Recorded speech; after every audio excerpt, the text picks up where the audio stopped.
ناظرین کرام، آج ہم ایک ایسے شہید اعظم کا ذکر کرنے کی سعادت حاصل کر رہے ہیں جن کے بارے میں ہمارے دوست شفیق مجاہد نے بڑی خوبصورت بات کی تھی۔ یہ حضرت صائم چشتی کے بیٹے نے انہوں نے کہا معظم ہیں، مکرم ہیں، معلم ہیں جہاں بھر کے۔ معظم ہیں، مکرم ہیں، معلم ہیں جہاں بھر کے، پڑھا سارے ہی ولیوں نے مقالہ موسیٰ کاظم کا، اور دیے عرفان کے روشن کیے ہیں موسیٰ کاظم نے، نبی کے عشق کی دولت زمانے میں لٹائی ہے۔ آج ہم اس سلسلہ النور کے ایک ایسے فرزند کا ذکر پاک کرنے کی سعادت حاصل کر رہے ہیں جن کے بارے میں امام احمد رضا رحمۃ اللہ علیہ نے نعت میں بڑی خوبصورت بات کہی تھی۔ یا رسول اللہ صلی اللہ علیہ وسلم،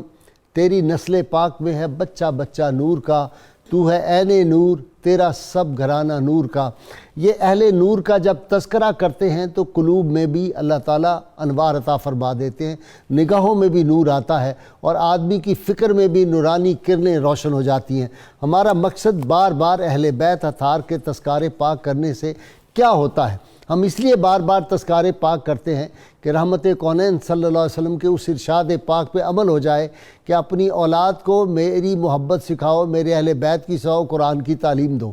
تو وہ اس ارشاد پاک پہ عمل کرتے ہوئے اور وہ جو ہم نے ان کا دامن تھام کے رکھنا ہے اہل بیت اطہار کا، پھر مصائب و آلام جو ہے ہم ان سے بچ سکتے ہیں۔ امام موسیٰ کاظم علیہ السلام علم، حلم، زہد، تقوی، سخاوت، حکمت و دانش کا بحر بے کراں کیوں نہ ہو، جناب امام جعفر صادق علیہ السلام کی اولاد پاک اور امام رضا کے والد گرامی، اور پھر انہی کی اولاد سے ہمارے بر صغیر میں جن لوگوں نے دین اسلام کی تبلیغ کی تھی وہ سارے انہی کی اولاد پاک سے تھے۔ حضرت معین الدین چشتی، حضرت خواجہ قطب الدین بختیار کاکی اور جلال الدین سرخ پوش بخاری، یہ سب انہی کا فیض تھا کہ آج ہم یہاں پہ بے خدا صحراؤں میں بھٹکنے والی سرزمین پہ ہم با خدا لوگ ہو گئے، اور رحمت کونین صلی اللہ علیہ وسلم کے دامن سے ہمیں جن لوگوں نے آشنا کیا وہ انہی کی اولاد پاک تھی۔ ناظرین کرام، یہ ہستی پاک وہ تھی، پرندے بھی ان کو پہچانتے تھے، درندے بھی جنگل کے ان کو پہچانتے تھے، جن کے لیے آسمان سے خانے نعمت اترتے تھے، جو پانی کو اور ریت کو ہاتھ لگا دے تو وہ شکر بن جائے، وہ حلوہ بن جائے، وہ سویٹ ڈش بن جائے۔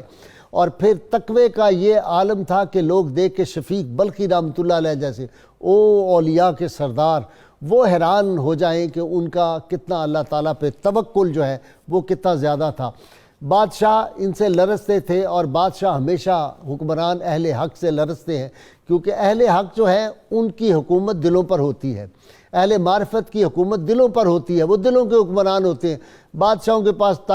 طاقت ہوتی ہے، تلوار ہوتی ہے، جب تک وہ طاقت تلوار کی رہتی ہے اس وقت تک لوگوں کو وہ زبردستی گردنیں جھکاتے ہیں، لیکن قلوب ہمیشہ اہل دل کے سامنے جھکتے ہیں۔ حضرت امام موسیٰ کاظم علیہ السلام کے ساتھ مہدی نے کیا سلوک کیا، ہارون رشید نے کیا سلوک کیا، اور کس طرح آپ نے ان کا اس دور میں مقابلہ کیا اور حق کی جو تعلیم وہ دیتے رہے، اور مخلوق خدا سے آپ کی ایک بات صرف ناظرین کرام میں نے بہت دلچسپ بتانی۔ آپ بہت چھوٹی عمر کے تھے اور امام اعظم رحمۃ اللہ علیہ جو تھے ان کے والد گرامی کی خدمت میں ان کے گھر گئے۔ جب گئے تو امام صاحب آرام فرما رہے تھے، امام جعفر صادق، اور یہ بچہ باہر کھیل رہا تھا۔